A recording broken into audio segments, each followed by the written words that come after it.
Você sabia que há alimentos mencionados na Bíblia que não apenas nutrem o corpo, mas também fortalecem seu lar contra ataques espirituais? Em um mundo onde a feitiçaria e as influências ocultas se infiltram sutilmente em nossas vidas, a palavra de Deus nos oferece uma proteção poderosa.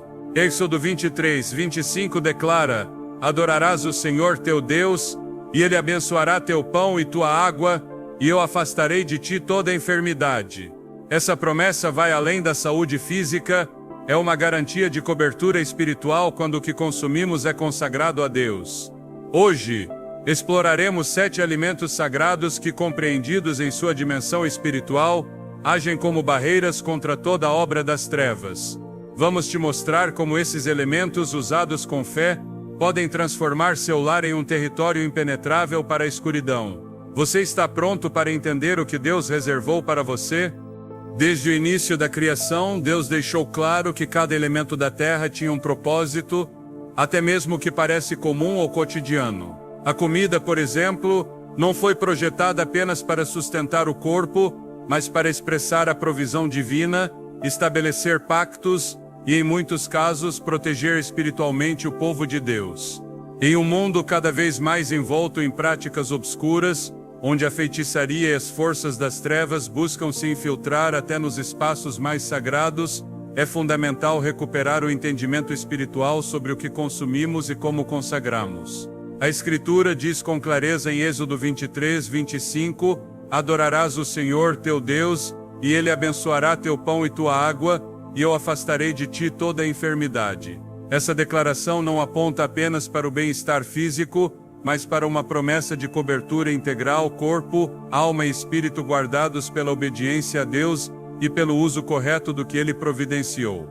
Muitos crentes passam por temporadas em que o ambiente de seus lares se torna pesado, denso, espiritualmente perturbador, insônia persistente, discussões constantes, enfermidades inexplicáveis, medo sem causa aparente. Esses são sinais que muitas vezes são descartados como meras coincidências, mas que na realidade podem ser indícios de ataques espirituais direcionados. A Bíblia é clara ao nos advertir que nossa luta não é contra carne e sangue, mas contra principados, contra potestades, contra os dominadores das trevas deste mundo. Efésios 6:12. Nesse contexto, não é exagero falar da feitiçaria como uma realidade operante. Embora muitos prefiram ignorá-la, o inimigo age precisamente nos espaços onde reina a ignorância. Por isso, recuperar o valor espiritual do que entra em nossa casa e em nosso corpo é uma forma de fechar portas ao adversário.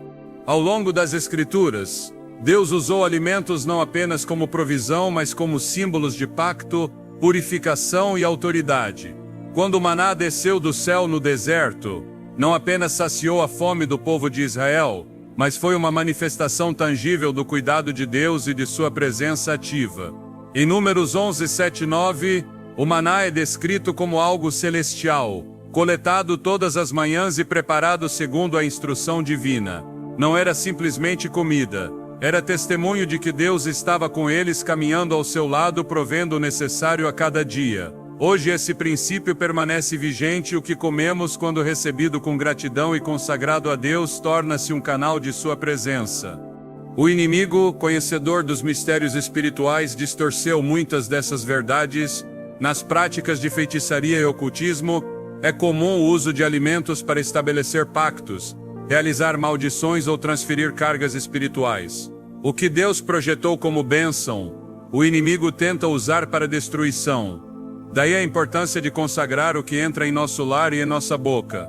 Paulo afirma em 1 Timóteo 4:4-5, porque tudo o que Deus criou é bom, e nada deve ser rejeitado se for recebido com ação de graças, pois é santificado pela palavra de Deus e pela oração.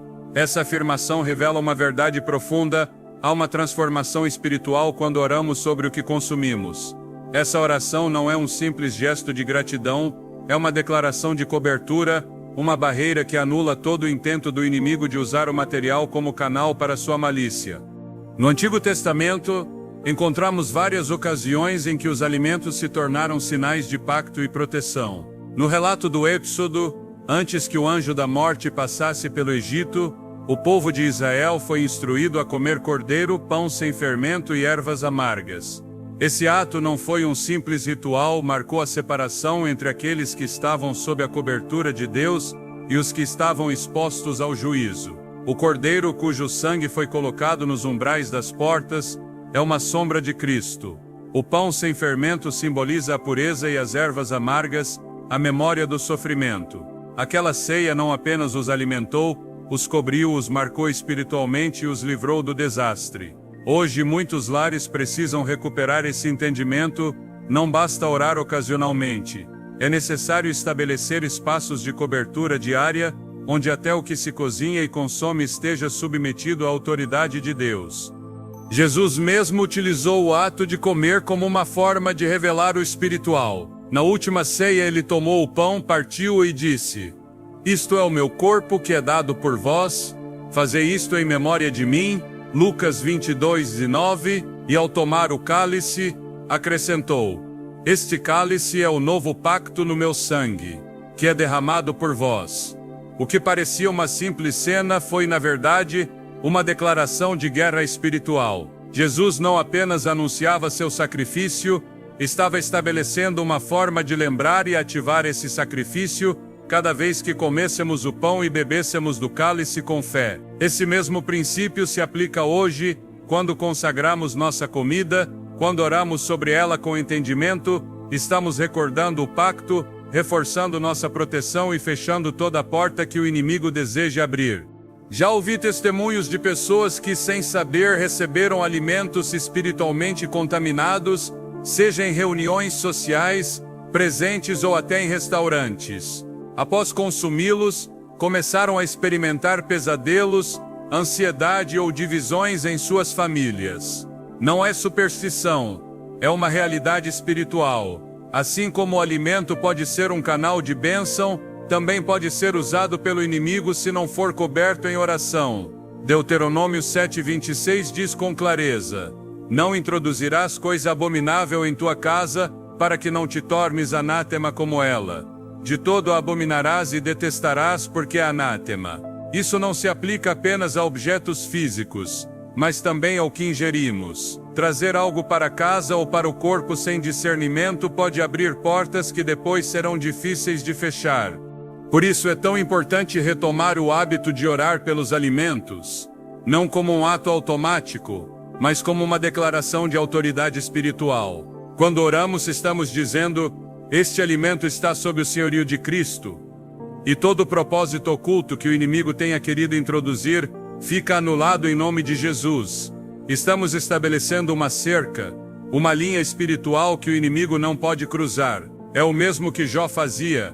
Cada vez que seus filhos celebravam, ele oferecia sacrifícios preventivos, caso tivessem pecado em seus corações. Esse mesmo zelo devemos ter: orar antes de cada refeição, discernir o que entra em casa, pedir ao Espírito Santo que nos mostre se algo deve ser afastado. Lembremos do caso do profeta Eliseu em 2 Reis 4:38-41. Durante uma grande fome, os filhos dos profetas estavam cozinhando uma panela de ensopado. Sem saber, alguém jogou uma planta venenosa. Ao prová-la, todos gritaram: "Homem de Deus, há morte na panela." Eliseu então pediu farinha, jogou-a na panela e disse: "Sirvam ao povo para que comam." E não houve mais dano. Esse trecho não apenas revela o poder profético de Eliseu, mas uma verdade espiritual: quando a presença de Deus é invocada, até o que estava contaminado pode ser purificado. Essa é a autoridade que se ativa quando consagramos nossos alimentos com fé. O lar de um crente deve ser um altar permanente. Cada espaço, cada elemento, cada comida deve estar sob a cobertura do Altíssimo. Quando isso acontece, nenhuma feitiçaria, nenhuma maldição, nenhum espírito imundo pode permanecer. Isaías 54:17 afirma com poder: "Nenhuma arma forjada contra ti prosperará, e toda língua que se levantar contra ti em juízo, tu a condenarás." Esta é a herança dos servos do Senhor. Essa herança inclui também o que consumimos. Não estamos sozinhos nem indefesos. Temos uma autoridade delegada, um nome poderoso que supera todo nome: Jesus. A comida, portanto, não deve ser vista como algo neutro. No mundo espiritual, tudo tem significado, tudo tem implicações. Assim como o sal foi símbolo de pacto, como mencionado em Levítico 2:13, temperarás com sal toda a oferta que apresentares, e não deixarás que falte nunca o sal do pacto do teu Deus sobre tua oferta. Também hoje devemos entender que cada alimento pode ser um instrumento de bênção se estiver sob o pacto ou um canal de contaminação se não estiver. Quando se ora pelos alimentos, se rompe todo o pacto indesejado, se anulam maldições ocultas, se desfazem influências. É um ato simples, mas tremendamente poderoso, e quando feito em família com fé estabelece um ambiente onde o inimigo não tem espaço. Já conheci lares onde, após começarem a orar com entendimento sobre sua comida, os sonhos de seus filhos mudaram, as enfermidades cessaram, a harmonia voltou. Não foi coincidência, foi uma guerra espiritual ganha com armas celestiais. Em um tempo em que o inimigo se disfarça de cultura, costume ou até hospitalidade, os crentes devem estar alerta. O que o mundo vê como insignificante, Deus usa como arma. Assim como fez com uma pedra nas mãos de Davi, assim o faz com o pão em nossas mesas. A chave está na fé, no discernimento e na obediência à sua palavra. Romanos 14:17 nos lembra: porque o reino de Deus não é comida nem bebida, mas justiça, paz e alegria no Espírito Santo. Ainda assim, aquilo que consumimos pode ser uma extensão desse reino quando é santificado. Essa primeira verdade de que a comida pode ser uma arma espiritual deve transformar nossa maneira de viver.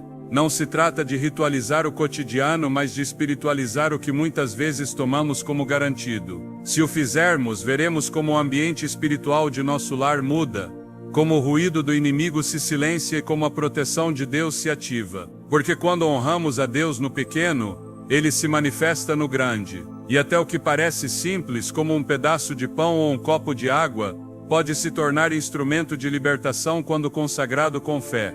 O pão e o mel. O pão e o mel, presentes ao longo das Escrituras, não apenas representam a provisão de Deus, mas carregam um simbolismo espiritual profundo que poucos compreendem. Desde Gênesis até Apocalipse, esses alimentos aparecem como manifestações tangíveis do favor, da direção e da doçura da presença divina. Em tempos onde as trevas tentam se infiltrar nos lares por meio de portas abertas, práticas ocultas ou simples negligência espiritual, esses elementos bíblicos, quando compreendidos em sua dimensão sagrada, tornam-se instrumentos de restauração, fortaleza e proteção. Não são talismãs, mas sinais do pacto de Deus com seu povo, ativados pela fé e pela obediência. No livro de Êxodo, quando o povo de Israel foi libertado do Egito, Deus prometeu levá-los a uma terra que manava leite e mel. Essa descrição não era apenas geográfica ou agrícola, era uma declaração profética. O mel simboliza a abundância do que provém da terra abençoada, enquanto o pão, representado pelo maná no deserto, é o símbolo mais direto da provisão diária divina.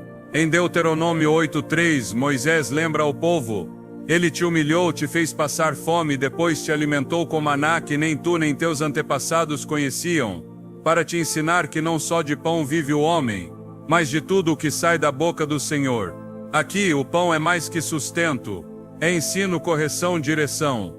Nesse contexto, quando se consagra o pão no lar, está se trazendo uma dimensão de cobertura espiritual sobre cada membro da família. Não é algo místico, mas um ato de alinhamento com o que Deus já declarou em sua palavra. O pão, na mentalidade hebraica, não é apenas alimento, é sinal do pacto entre Deus e seu povo. Jesus mesmo, ao multiplicar os pães para as multidões, não apenas saciou a fome física, mas revelou sua natureza como o verdadeiro pão do céu. João 6,35 registra suas palavras: Eu sou o pão da vida, o que vem a mim jamais terá fome. Esse versículo não aponta apenas para a vida eterna, mas para a satisfação e plenitude que vem de estar sob a provisão direta do Senhor.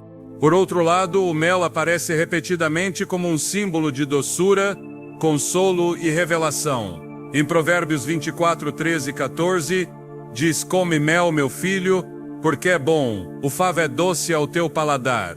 Assim será para a tua alma o conhecimento da sabedoria. Essa comparação entre o mel e a sabedoria mostra que no espiritual o mel não representa apenas bem-estar, mas também entendimento. Em tempos onde as trevas trazem confusão, desânimo ou desorientação espiritual, o símbolo do mel aponta para a clareza que só o Espírito Santo pode trazer à alma. A doçura da palavra revelada atua como antídoto contra o veneno da mentira e da opressão espiritual. O uso do pão e do mel em momentos estratégicos da Bíblia também é revelador. Em 1 Samuel 14, Jonatas, filho do rei Saul, estava em uma batalha onde todo o povo estava exausto. Ao encontrar um favo de mel, ele estendeu sua vara, provou um pouco, e imediatamente seu rosto se iluminou. A Escritura diz: e seus olhos foram esclarecidos. 1 Samuel 14, 27. Essa cena não mostra apenas o efeito físico do mel, mas seu impacto espiritual.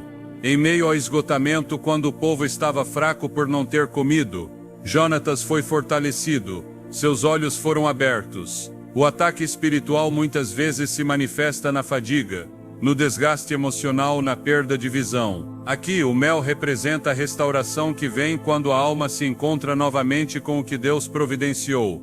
Em momentos de batalha espiritual, quando os lares são atacados por influências demoníacas, ambientes carregados ou divisões constantes, voltar ao símbolo do pão e do mel é regressar à raiz da provisão de Deus.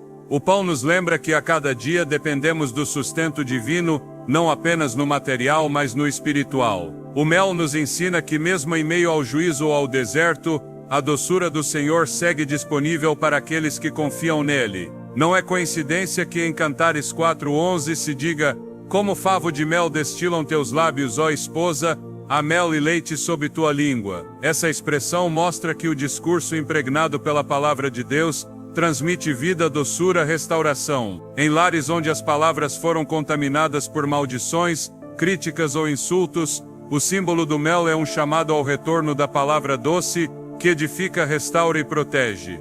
Jesus, ao ensinar seus discípulos, usava constantemente elementos do cotidiano para revelar verdades espirituais. Em Lucas 24, quando aparece ressurreto aos discípulos, pede algo para comer. Eles lhe dão um pedaço de peixe assado e um favo de mel. Lucas 24:42. Não foi um gesto trivial. Naquela comida revela-se uma verdade profunda.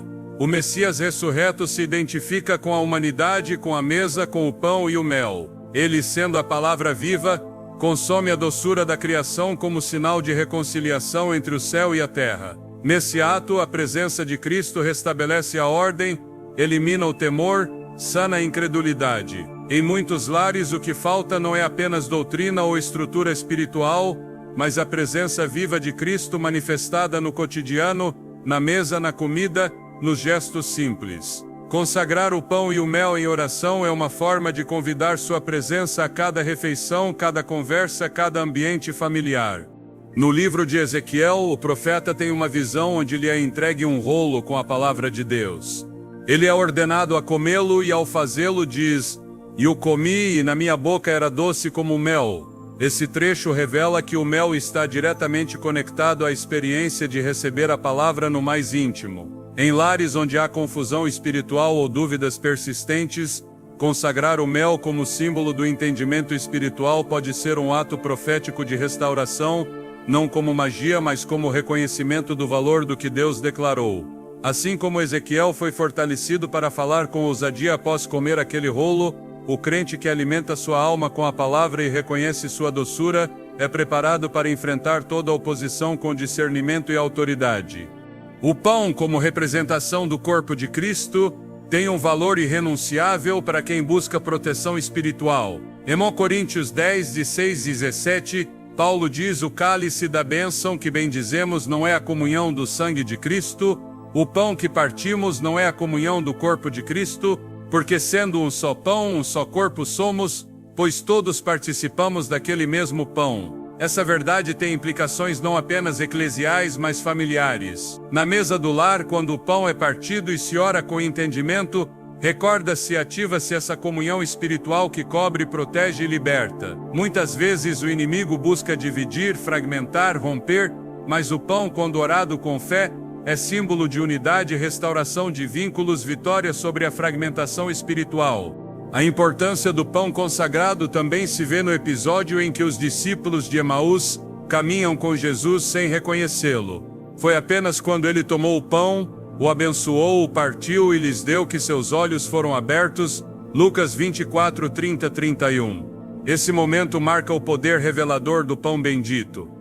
Em lares onde não há clareza espiritual, onde há confusão quanto ao rumo ou propósito, estabelecer o ato de bendizer o pão pode ser uma chave que abre a percepção, restaura a visão e reconecta com a presença do Mestre.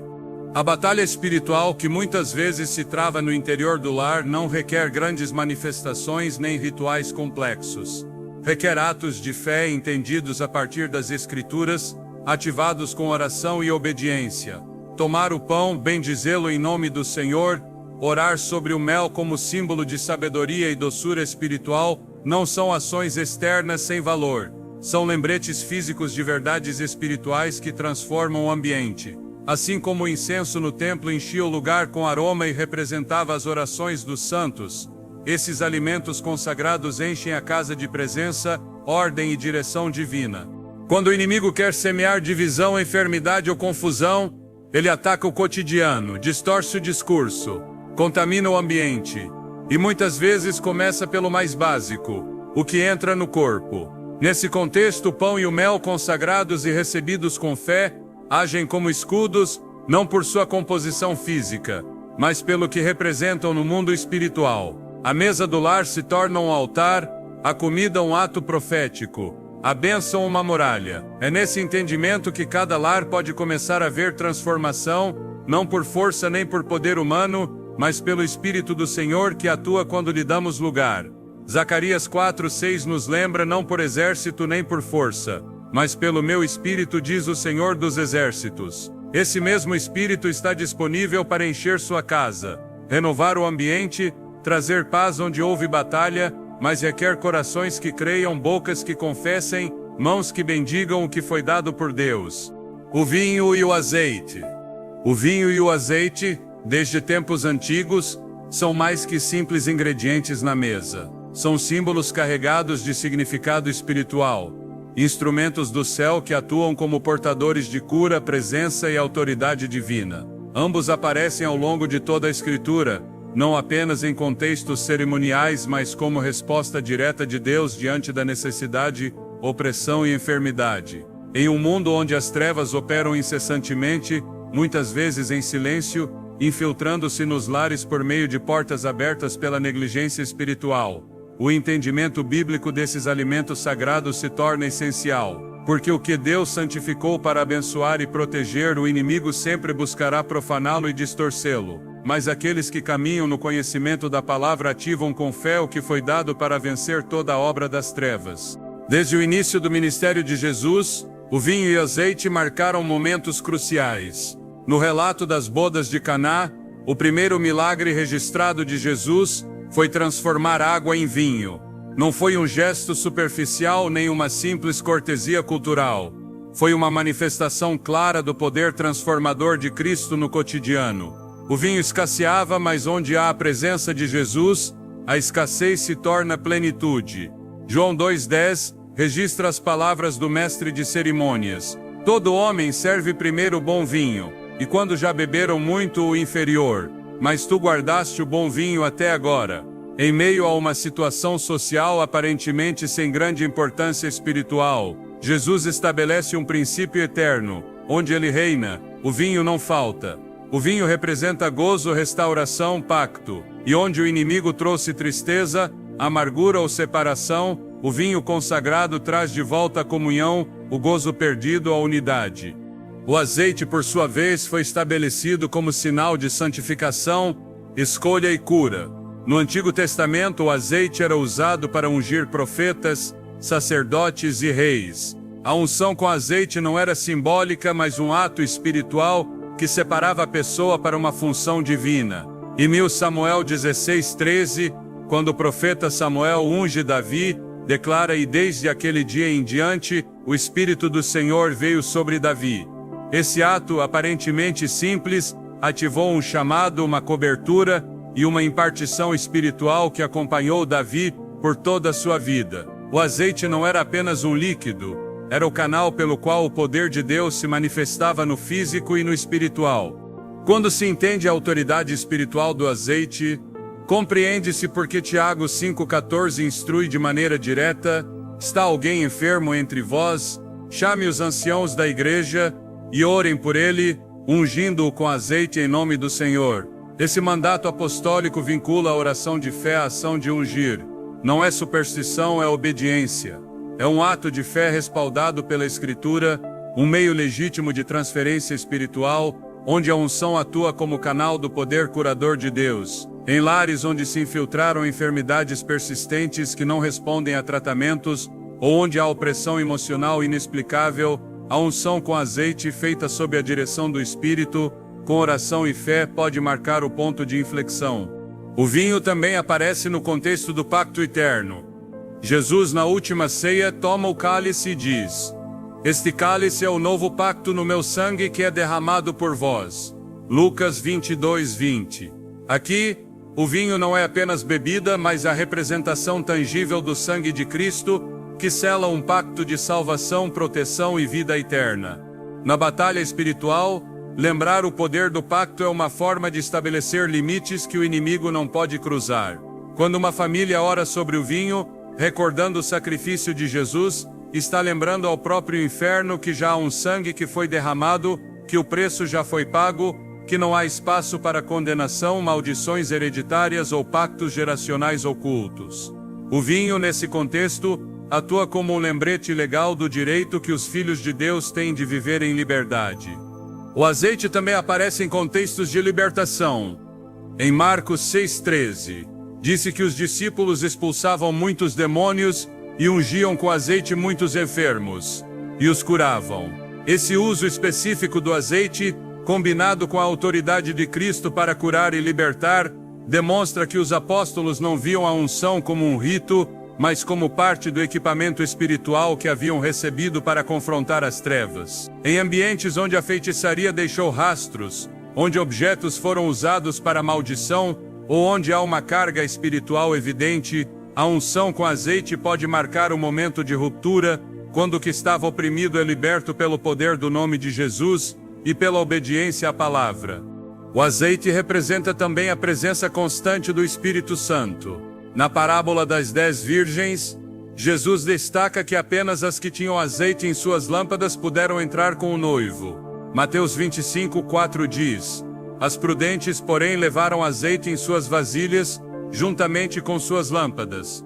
Essa parábola não aponta apenas para o retorno de Cristo, mas para a importância de manter a presença de Deus ativa e operante na vida diária. Em lares onde o azeite é considerado símbolo de preparação espiritual, onde se ora pedindo que o Espírito Santo encha cada canto, onde se entende que o azeite não é um fim, mas um lembrete de dependência constante, estabelece-se uma atmosfera que repele o imundo, porque onde há fogo aceso por Deus, o inimigo não pode permanecer. A unção com azeite também tem uma implicação territorial. Em Gênesis 28, Jacó tem um sonho onde vê uma escada que une o céu e a terra, com anjos que sobem e descem. Ao despertar, reconhece que aquele lugar não é comum. Toma a pedra onde apoiou a cabeça e a unge com azeite. O versículo 18 diz: levantou-se Jacó pela manhã, tomou a pedra que havia posto por travesseiro, ergueu-a por coluna e derramou azeite sobre ela. Depois chama aquele lugar de Betel, casa de Deus. Essa ação revela uma verdade espiritual. A unção não é apenas pessoal, pode ser territorial. Quando se unge com azeite um lugar, está se declarando que aquele espaço pertence a Deus, que está marcado para sua presença e que nenhuma força das trevas tem autoridade para operar ali. O vinho, em sua dimensão espiritual, também representa celebração e vitória. No Antigo Testamento, quando o povo de Israel celebrava as festas do Senhor, o vinho era parte do gozo. Salmo 104:15 diz que Deus dá o vinho que alegra o coração do homem. Mas esse gozo não era superficial. Era gozo em obediência. Gozo sob a cobertura dos mandamentos. Gozo que surge de saber que o inimigo foi derrotado. Por isso, em contextos onde a tristeza, O lamento ou a desesperança tomaram conta de uma família. Levantar uma oração sobre o vinho consagrado pode ser o ato de fé que rompe a atmosfera de opressão e abre o coração novamente ao gozo da salvação. Na prática espiritual, o entendimento desses elementos transforma seu uso. O azeite e o vinho não devem ser tratados com leviandade, nem como meros símbolos religiosos. São lembretes físicos de realidades espirituais e, quando usados sob a direção do Espírito e em conformidade com a palavra, ativam a intervenção divina de maneira clara. Porque o poder não está no azeite em si nem no vinho, mas na fé depositada no Deus que os estabeleceu como meios. Hebreus 11:6 afirma que sem fé é impossível agradar a Deus. Assim também o uso desses alimentos sagrados requer uma fé viva, que entende que a vitória sobre as trevas começa com obediência e se sustenta com discernimento espiritual. Em tempos onde a feitiçaria opera com maior sutileza, disfarçada de tradições culturais, arte ou terapias alternativas, o povo de Deus precisa voltar ao discernimento. Nem tudo que parece inofensivo é, nem tudo que se tolera deve ser aceito. Por isso, recuperar o valor espiritual do vinho e do azeite na vida diária é um ato de resistência espiritual. É afirmar que o lar está sob pacto, que os filhos estão cobertos, que não há espaço para trevas, porque aquele que habita nesse lugar declarou que Jesus é o Senhor. O poder do sangue de Cristo representado no vinho segue sendo suficiente. A unção do Espírito, representada no azeite, segue sendo necessária. Ambos os elementos usados com reverência e fé não apenas fortalecem o crente, mas estabelecem uma cobertura espiritual que transforma o ambiente. Porque não lutamos sozinhos, não peleamos com armas humanas. Nossa confiança está naquele que venceu na cruz e que nos deu tudo o necessário para viver em liberdade. Assim como na antiguidade os objetos do tabernáculo eram ungidos para serem santificados, hoje também se pode consagrar o lar, a família e cada espaço com oração e com a fé ativa que reconhece o poder do vinho e do azeite. E quando se ora, quando se declara a palavra, quando se unge com entendimento, então os muros caem, as cadeias se quebram e o inimigo retrocede. Não por força humana, mas pelo respaldo do céu. Porque está escrito, assim será a minha palavra que sai da minha boca, não voltará para mim vazia, mas fará o que quero e prosperará naquilo para que a enviei. Isaías 55:11. Assim também cada ato feito em fé com o azeite e o vinho como elementos consagrados, prosperará naquilo para que foi enviado, restaurar, libertar, proteger, porque em Cristo toda arma levantada contra seus filhos já foi vencida. As ervas amargas. Desde as primeiras páginas do Antigo Testamento, a relação entre o alimento e a santificação do povo de Deus é estabelecida com força e clareza. Mas entre todos os elementos que compõem essa mesa sagrada, há um que costuma passar despercebido: as ervas amargas. Seu sabor áspero e seu simbolismo profundo as tornam um alimento de confrontação, de memória, de limpeza interior e exterior. Não são agradáveis ao paladar, mas são necessárias para a alma. E no combate espiritual que muitos lares enfrentam hoje, onde a influência da feitiçaria e do oculto se disfarça com sutileza, as ervas amargas nos ensinam que há momentos em que é necessário lembrar, confrontar e purificar, mesmo que doa, mesmo que não seja doce, mesmo que incomode. Quando Deus instruiu o povo de Israel a preparar a Páscoa, não o fez de forma arbitrária. Cada elemento do rito tinha um propósito espiritual e profético. Êxodo 12:8 declara com precisão: na mesma noite comerão a carne assada ao fogo acompanhada de pão sem fermento e ervas amargas. Essa ordem foi dada justo antes do momento de libertação, em meio à opressão egípcia, quando o anjo do Senhor passaria pela terra.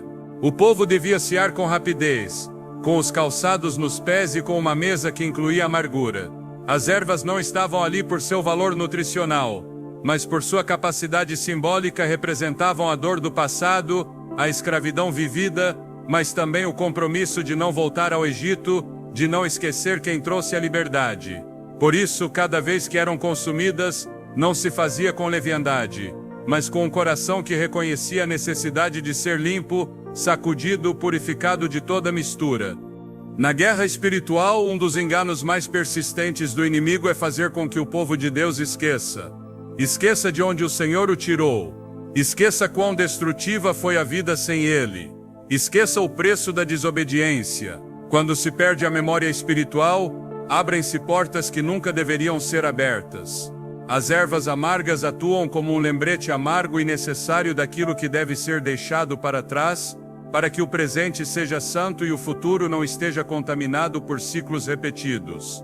Em lares onde a atmosfera espiritual se tornou pesada, onde se percebem opressões persistentes, onde as discussões parecem acorrentadas a padrões antigos, é sinal de que se precisa de uma purificação profunda, uma confrontação com o que foi tolerado.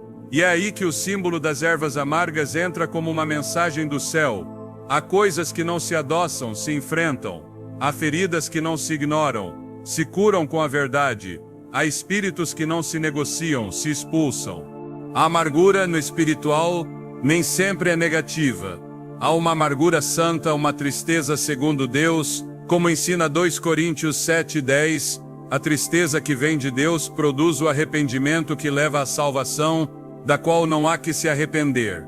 Essa tristeza que corta, que expõe, que incomoda, é parte do processo de limpeza. As ervas amargas, então, não são apenas metáfora, são participação ativa nesse chamado à purificação, a deixar tudo que está contaminado, a não voltar atrás. Comê-las em obediência era reconhecer que a libertação vinha acompanhada de uma rejeição radical à velha vida, aos ídolos, aos costumes do Egito que ainda viviam no coração do povo. Um dos perigos espirituais mais persistentes é a tolerância ao oculto. Nem sempre se manifesta em práticas abertamente pagãs. Às vezes toma a forma de objetos decorativos, hábitos herdados, frases repetidas ou simplesmente ambientes que não foram entregues ao Senhor. Nesses casos, a alma se acostuma ao mau sabor, ao peso espiritual, como se fosse normal viver com correntes invisíveis. Mas as ervas amargas, por sua própria natureza, interrompem essa normalidade, despertam o discernimento. O que parecia inofensivo se torna evidente. O que foi integrado à rotina se revela como obstáculo. É uma amargura que cura porque desperta, que incomoda, mas liberta. Em número 5, encontramos um episódio que, embora envolto em simbolismo antigo, tem uma ressonância espiritual clara para quem busca limpar sua casa e sua vida de toda contaminação. Deus instrui que uma mulher acusada de infidelidade devia beber águas amargas preparadas com pó do chão do tabernáculo. Se fosse culpada, a água causaria maldição em seu interior. Se fosse inocente, não lhe faria dano. Embora essa prática pertença a uma antiga dispensação, revela algo essencial: o amargo tem a capacidade de revelar o oculto. As ervas amargas, quando integradas com fé ao processo espiritual do lar, tornam-se uma declaração: não toleraremos o escondido, não encobriremos o pecado, não viveremos com o que contamina. Nesse ato simbólico e profético, estabelece-se um ambiente onde o oculto não pode permanecer, porque onde há luz as trevas retrocedem, onde há limpeza a opressão não encontra lugar. As Escrituras nos mostram que não há crescimento espiritual sem confrontação, não há maturidade sem desenraizamento. Jeremias 1:10 contém um mandato que define a ordem da transformação. Vê, hoje te coloco sobre nações e reinos para arrancar e derribar, para destruir e demolir, para edificar e plantar. Antes de construir é preciso derribar, antes de plantar é preciso limpar o terreno. As ervas amargas apontam para esse primeiro passo. Não são doces, não são fáceis, mas preparam o caminho para o novo. Não há azeite sem corte, não há vinho sem prensa, não há libertação sem verdade. E nessa verdade muitas vezes o sabor é amargo, mas é esse sabor que dissolve as mentiras, que rompe os pactos antigos, que elimina toda tolerância ao que Deus não aprova. Os lares precisam passar por esse tipo de purificação, não como rito, mas como decisão espiritual, examinar o que se permite, o que se repete, o que se ignora. No linguagem das Escrituras, isso é santificação. Hebreus 12:14 exorta: segui a paz com todos e a santificação, sem a qual ninguém verá o Senhor. Não é um chamado à perfeição humana, mas à limpeza contínua. A santidade se constrói na renúncia ao profano, e muitas vezes essa renúncia é amarga, custa, desafia, mas traz liberdade. porque onde há santidade há presença, e onde há presença há feitiçaria, a opressão e toda treva perdem poder. A cultura atual adoçou tudo que é amargo. Evita-se, descarta-se, nega-se. Mas no espiritual, esse rejeição ao amargo pode significar resistência ao processo de purificação. A amargura que Deus permite não destrói, transforma, não condena, redime, não envenena, limpa. As ervas amargas, então, nos ensinam a abraçar o processo, a não rejeitar o que incomoda, se isso produz um fruto de justiça. Hebreus 12, 11 afirma: é verdade que nenhuma disciplina no momento parece ser motivo de alegria, mas de tristeza, depois, porém, produz fruto pacífico de justiça nos que por ela foram exercitados. Essa é a chave: o sabor amargo é passageiro, mas o fruto permanece.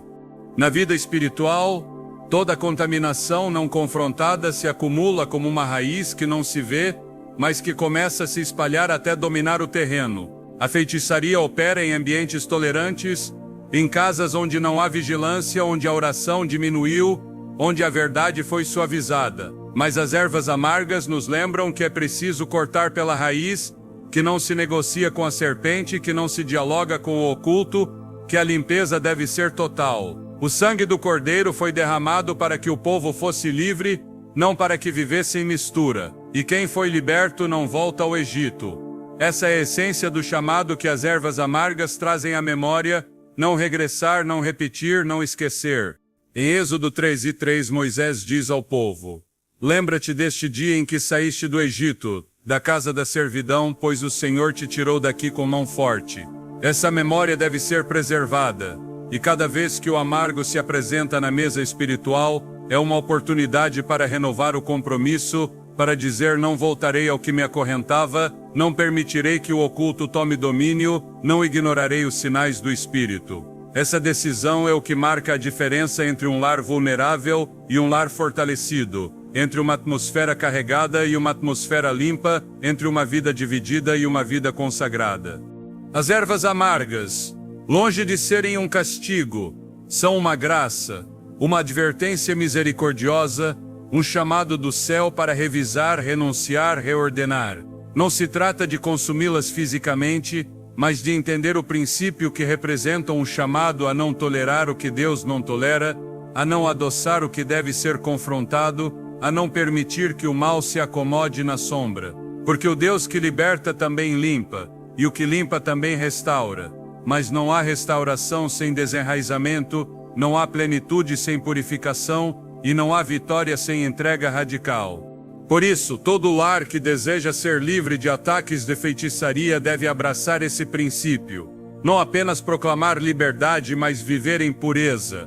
Não apenas orar por cobertura, mas tomar decisões que a sustentem. Não apenas pedir libertação, mas comprometer-se com a verdade. Porque as trevas retrocedem quando o povo se torna radical, quando não há duplicidade, quando não há mistura, quando o altar é restaurado com sacrifício genuíno. E nesse altar, embora haja lágrimas, embora o processo seja amargo, a glória de Deus se manifesta, porque o fogo de Deus desce onde há entrega completa, e onde está o fogo, não há lugar para o inimigo. A água, desde os primeiros capítulos da Escritura, é mais que um recurso natural. É um símbolo sagrado de separação, vida, juízo e restauração. É o primeiro elemento sobre o qual o Espírito de Deus se moveu na criação, como registra Gênesis 1:2. O Espírito de Deus se movia sobre a face das águas. Essa imagem não é apenas poética, é uma declaração espiritual. A água é o cenário inicial da ação divina. Por meio dela, Deus traça fronteiras visíveis e invisíveis, estabelece limites entre o puro e o impuro, entre o velho e o novo, entre o que deve ficar para trás e o que será transformado. Na batalha espiritual, onde a feitiçaria tenta se infiltrar por meio de ambientes carregados e portas abertas, a água consagrada se torna um lembrete tangível de que tudo o que Deus toca, Ele purifica, separa e redime. Quando Deus decidiu julgar a corrupção da terra nos tempos de Noé, não escolheu o fogo nem o vento, mas a água, não como destruição arbitrária, mas como meio para limpar e começar de novo. Gênesis 7 mostra como as águas do dilúvio não apenas apagaram o impuro, mas preservaram o que havia sido escolhido, o que estava dentro da arca. Nesse sentido, a água estabelece uma linha de separação entre o consagrado e o condenado. Não é uma fronteira fraca, é contundente, não negocia com o pecado, o cobre e o dissolve. Assim também, quando o crente ora sobre a água, reconhecendo seu significado espiritual e entregando a Deus como instrumento de limpeza, ativa-se essa mesma força de separação no ambiente. A água então se torna uma barreira não por sua natureza física, mas pela autoridade espiritual que a cobre. O povo de Israel, ao sair do Egito, passou pelo Mar Vermelho, não por um caminho comum, mas por meio da água aberta pela mão de Deus. Êxodo 14:22 declara: Então os filhos de Israel entraram pelo meio do mar em seco, tendo as águas como um muro à sua direita e à sua esquerda. Essa cena não representa apenas uma libertação, mas a sinal visível de uma transição espiritual. O que estava atrás já não podia alcançá-los, o que perseguia foi engolido pelas mesmas águas que protegeram. Ali se confirma que quando a água é separada pelo mandato divino, torna-se um muro para o justo e um juízo para o inimigo. Em lares onde se percebe a insistência de ataques espirituais, o uso da água consagrada, sob a direção do Espírito, transforma-se em um ato de fé que estabelece limites que as trevas não podem transpassar.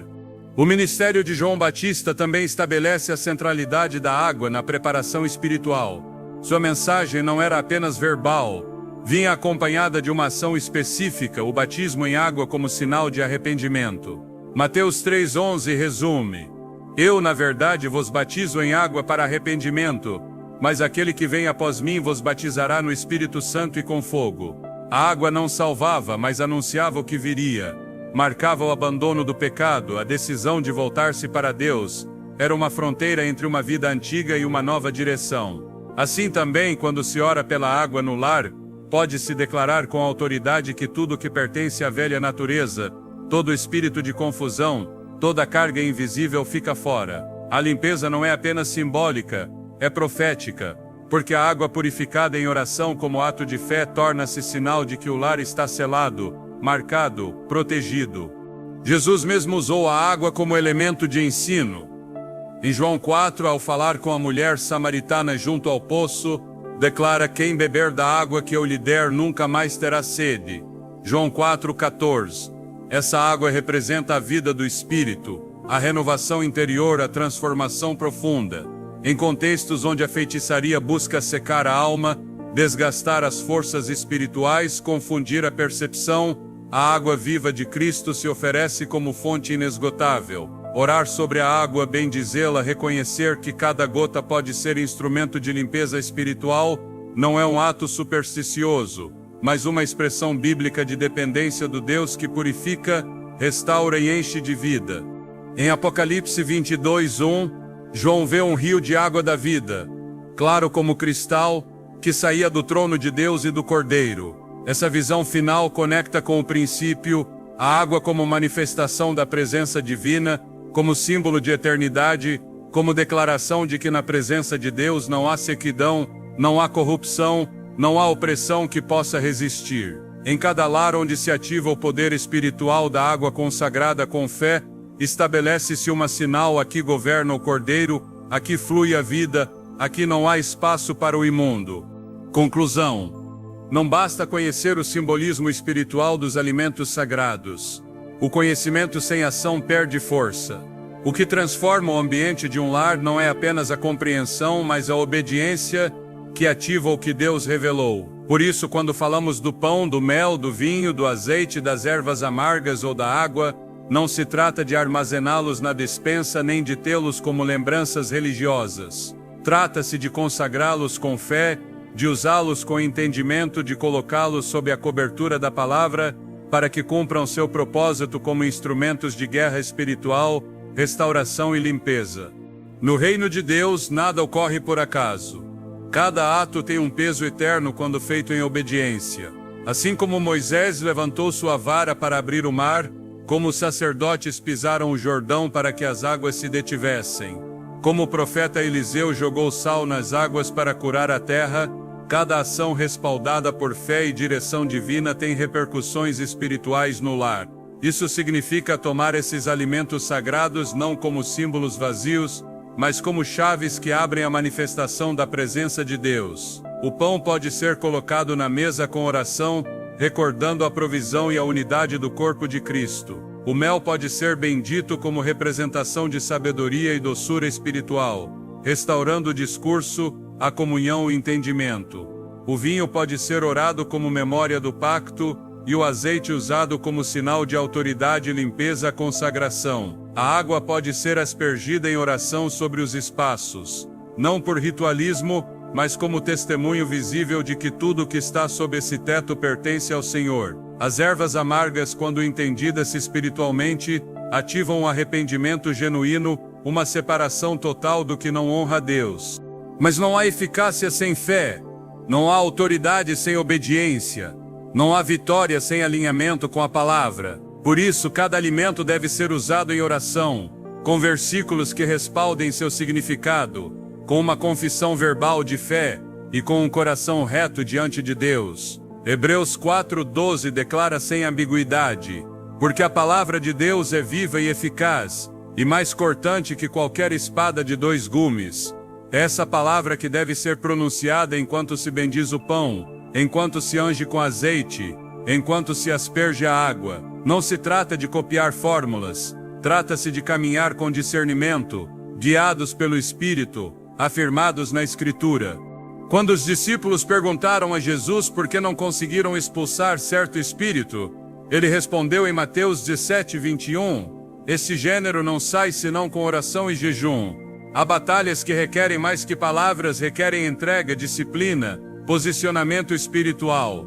Assim também, o uso desses alimentos sagrados não deve estar separado de uma vida consagrada, de uma busca constante de santidade. Não há poder no ato externo se o coração está longe. Mas quando o coração está rendido, quando há arrependimento, quando se busca a vontade de Deus acima de tudo, então cada ato de fé se torna uma arma poderosa, não pelo elemento em si, mas pelo respaldo divino que o acompanha. É fundamental que, ao usar esses alimentos, se faça com reverência, com responsabilidade, sem superstição nem leviandade. Ora-se sobre eles, declara-se a palavra, bendizem-se os espaços, unge-se, parte-se o pão, bebe-se do vinho consagrado, purifica-se com água, renuncia-se ao oculto. E tudo isso se faz não por religião, mas por fé viva. Porque onde há fé, há movimento do céu, onde há obediência, há manifestação, e onde a presença de Deus habita, toda obra das trevas é destruída. Porque maior é o que está conosco que o que está no mundo. A verdadeira vitória espiritual não se alcança apenas com conhecimento, mas com decisão. Cada alimento sagrado que exploramos ao longo desta mensagem não aponta apenas para uma ação externa, mas para uma transformação interna. Porque, mais além do pão, do azeite, da água ou das ervas, o que Deus busca é um lar alinhado à sua presença. Uma família que não apenas o invoque quando há perigo, mas que o honre com constância. A feitiçaria e as trevas não resistem à atmosfera de uma casa rendida, uma mesa consagrada, uma vida onde cada detalhe reflete que o Senhor é o centro. Esta não é uma estratégia momentânea, é uma cultura espiritual, uma maneira de viver onde tudo que é natural se torna altar, onde o cotidiano se transforma em território santo. Não se trata de lutar mais forte, mas de habitar mais perto, de permitir que cada canto do lar seja morada do Espírito Santo, que cada gesto, cada oração e cada alimento esteja sob seu governo. Porque quando ele reina, a escuridão foge. Hoje o chamado não é apenas proteger, mas estabelecer. Não é viver na defensiva, mas tomar posse do ambiente com a autoridade do céu. O sagrado não é algo que se esconde, é algo que se manifesta. E onde o sagrado governa não há pacto oculto, nem maldição geracional, nem sombra que resista. Ali tudo se alinha, tudo se purifica, e tudo é transformado pela glória de Deus. I was holding every moment like it might fall apart. filling silence with explanations. God in every part, every second felt accounted, every thought had rules. I forgot that even oceans need some space to move. So I loosen my grip,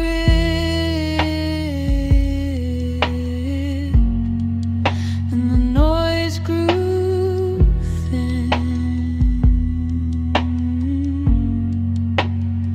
I needed breathing room, not an answer, not a cure, just space to feel what's true. No fixing, no proving, no point of view. Just a little quiet, just breathing room.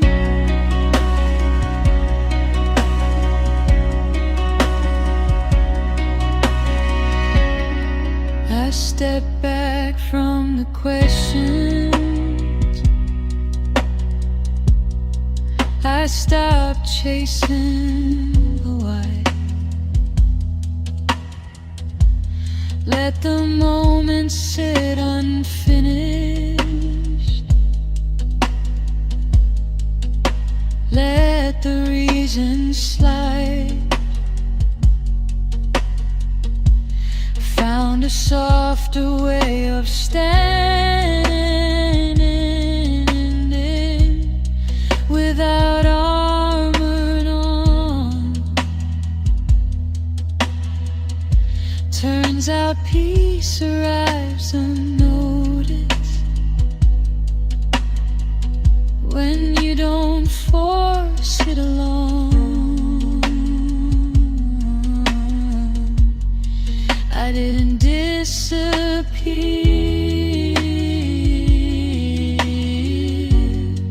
I find real peace. I needed breathing room, not direction, not control, just step between the wounds to let them close. No racing, no pressure, nothing due, just a little distance.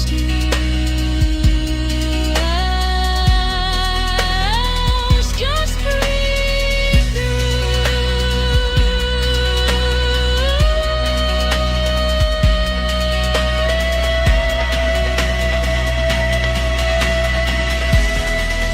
Maybe healing is louder, maybe strength is letting go, maybe life was never asking for more than what we know. I found breathing room inside the pause between what I felt and what I caused. No labels, no timelines, no truth to prove, just being human.